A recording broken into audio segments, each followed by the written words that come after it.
Hello everybody. आप कुछ हद तक मेरे लास्ट वीडियोस और माय पोस्ट्स ऑन इंस्टाग्राम से जानने लगे हैं। बट उन सब पोस्ट में एक बड़ी नेग्लेक्ट करने वाली वीडियो थी जिसका नाम था मैंने mental patient speaks sarcasm, right. So उस वीडियो के अंत में, वो करीबन 30 मिनट का वीडियो था, और उस वीडियो के अंत में मैंने ये जाहिर किया था कि मैं इसका सेकंड पार्ट भी लेके आऊँगा। अब उस वीडियो में मैं मानता हूँ कि मैं कुछ इमोशनल हो गया था। I got emotional and probably you would have noticed that there were tears in my eyes, and that video was also a very limited version which in a very crisp version I described of my health, my lifestyle and all. Today the second part is this which I am recording and you are maybe watching when it finishes. So I would like to start this video in the same terms, same idea and the same kind of philosophy which I have regarding the scarcity of this mind setup that has been prevalent in society about mental patients. So I will now quote one example of which or about which I feel that it is the most prominent thing which prominent example, or like say prominent experience which inspires me, and maybe I can consider it as one of the factors which I feel that life is that in which you live, and which you, when you are breathing, when you are existing, one should accept his own existence, be it however, whatever and whichever. So the reasons of existence may vary, but whole idea is that you accept the way you are. Your introspection matters. And when I was working with an NGO some way back in like 8 to 10 years back, I was teaching in a slum area of Delhi. That was Wazirpur, a very very very shabby area, not to mention, but with no offense, it is. During my times it was, and maybe now it has developed. So I used to teach I used to teach 4 to 5 batches of student strength of 20-25. So there was once a girl, I won't name her or anything, right? So there was a girl around, I guess, 12 years of age. She came to me with her mother, right? And the mother said that she wanted to learn English language communication skills. So I said, okay, then let's start. I enrolled her into that batch, and obviously that batch everything was running free of cost. So I enrolled her, and unfortunately I was like a bit like known came come to know that or realized that the girl is someone like me. Okay, so like me, from the first video who I am. So I came to this realization and this point and this factor that what she was like me, or I was like her, or we many more of us may fall into that same category, but obviously minority ones. When she brought her notebook written with A, B, C, D, where the A was like not A as this, but it was as this. So, and B was not like this, but B was like this. So I was like very calm, but a day passed, then a week passed, and in the second week I kept on observing her, and then I realized that girl is autistic. The girl was autistic. Yeah, I have quite a great knowledge of psychology, undoubtedly. So I realized in a particular girl was autistic. So now point comes कि I know the girl was autistic. I have a challenge in my brain, in my perception, in my ideology, that I will, I have that feeling, that action of revolt. कि I should do something to bring the change for us, for people like me, or any subaltern class. So I did not reach out to her parents or her guardians and everything, but I tried to reach the organization through which I was enrolled, and I mentioned them कि ma'am, look, the manager or the supervisor, there's a girl like this, and I think you are in an NGO because of non-profit considerations. So I think that we should consider her as a special case, and please tell her parents that something is amiss. You know what they said? Yuvraj, we are professionals. We should act professionally. If that girl came to you and you know that she's autistic, and even they predicted that she was autistic from her handwriting and her activities and everything, so let it be. Don't tell to her parents. But I said, ma'am, we can at least do something to change her life. No, Yuvraj, we are formally enrolled. We are. We cannot help you. And they requested me and strictly guided me rather, okay, you should also do not do it because it will affect the reputation of that organization. So this is how NGOs work, which you call quote unquote the ethical organizations or setups. So the ethics are loomed, they are dull, they are utopian, they are materialistic. I kept on watching that girl and I don't know, I don't have explanation for her. And maybe now, she would be somewhere in Bihar, either married or either in one of the asylum or anywhere in India, or just sitting at her home. You know, okay. Next, I have I mentioned that I was inspired by this person known as the thinker known as the Bulle Shah, and Bulle Shah was quoted by this Nusrat Fateh Sahab, and in his one of his song Qawwalis, where he says that उत्थे अमला ते होने ने नबेड़े, उत्थे अमला ते होने ने नबेड़े, किसे ने तेरी जात पूछनी. And then he says that पढ़ी नमाज ते लिहाज ना सीखिया, पढ़ी नमाज ते लिहाज ना सीखिया, वे तेरी किस कम पढ़िया नमाजा, ना कर डिठा ना कर वाला डिठा, तेरियां किस कम कीतियां न्याजा. उल्लक पढ़िया ते अमल न कीता, उल्लक पढ़िया ते अमल न कीता, तेरियां किस कम कीतियां वाजा, तेरियां किस कम कीतियां वाजा.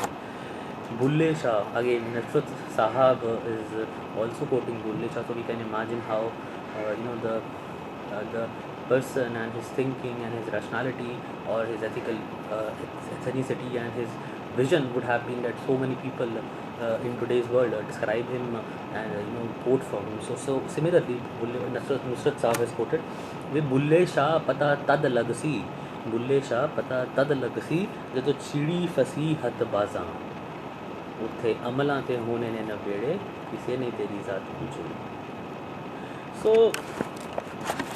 this was one thing which I wanted to point over here, or raise the point for it. Secondly, or the lastly, because this video is going to be ending very very soon, I won't make it long because of the technology glitch which I face.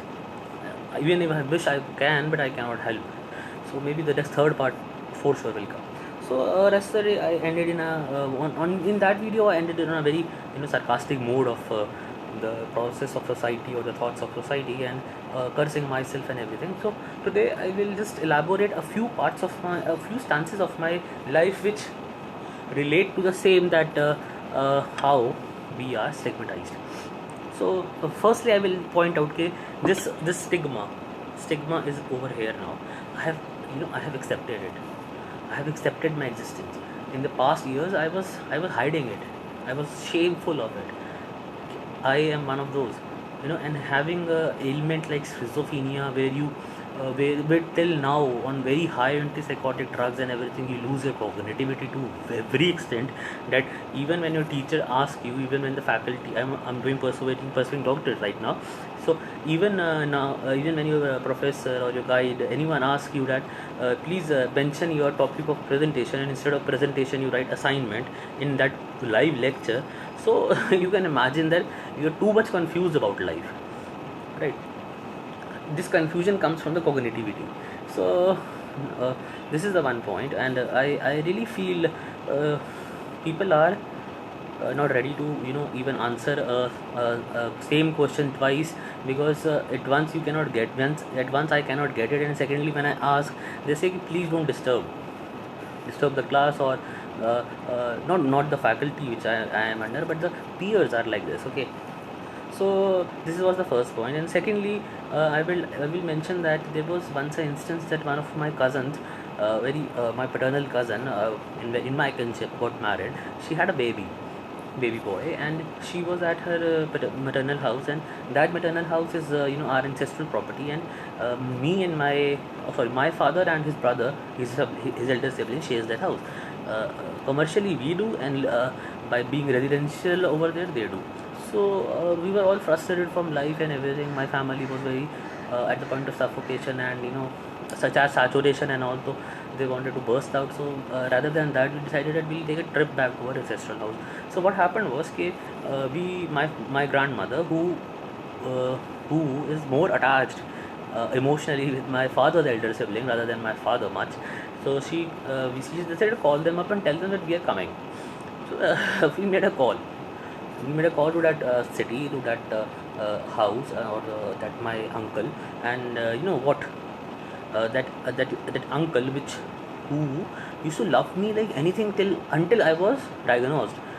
Loved me like anything, very much, because he doesn't have a male child, and rather I'll say that his male child was unfortunately claimed by the death part when he was just I guess 1 month old. So he's very emotional about me. But I was astonished when he said that my daughter is in the house, and I do not want any negativity or any achooth personality. Like, obviously he's quoting me. So any negativity or any truth or any untouchable, which is, and any ashuddh, which is impure personality, to reach even near my daughter, because she has just given birth to a baby, and it is very precious and a crucial time for the baby to get infected. I don't carry a communicable disease, but I carry a luck. It's brutal, of which he was mentioning as irony. So this is one instance. Two instances are mentioned, plus one that of the girl, and yeah. So another one, which is presently being very contemporary in my life from the past 2 months. Uh, as you know that I do not have much or none friends, any friends, right? I just have a couple of people to name, and I can give you a screenshot of my WhatsApp contact. There are none people. There are like couple of, or just three friends I have, one female and two male. Obviously, the gender doesn't matter. So uh, there was like a group of people who were being my friends from past 2 months, because we study in the same department, same university, under the same guidance, preparing different thesis of research, but underlining the domain of social sciences as sociology, to be limited. So they were my friends. They used to talk very much to me, very very sweetly. But then suddenly, one of my three friends, which I just mentioned in contemporary scenario, mentioned that they are not really friends, because they know that you are a ill person, and they receive your calls or reply to your text, because they're scared that you may end up as Sushant Singh Rajput, or glittering slighting your wrist, or hanging up against a fan, or you may take sleeping pills or anything like that. So they're like they are not worried, they're afraid of themselves that they might commit a guilt or a sin, because they did not attend me. But please, I'm not expecting anything from you. Now you're out of my life, stay out. Because when I come to know, okay, these people are like this, so I actually felt that it's not friendship, it's just a superficial material contract which they are dealing as of with me. So please, thank you so much. Don't let your instincts come into my life, your poor sinful instincts. Okay, so I'll end this video here. So you now know that things are very different for we people. And obviously, one more thing I'll mention. I just have 1 minute time left, so I'll mention that please do not consider कि तुम खुद depression को deal कर लोगे, या खुद bipolar या OCD को डील कर लेंगे, और more over in my part schizophrenia को डील कर लेंगे. You need to visit a psychotherapist, you need to visit a psychiatrist. Keep this in mind, because every mental disease has if not solution, at least repair can be done. It can be prevented from worst. So trust the doctors, trust the logic, trust the rationality. And acceptance is a far more thing. I'll come to see you in the next video very soon. The third part will be coming, maybe tomorrow. Thank you so much. Thank you so much for listening.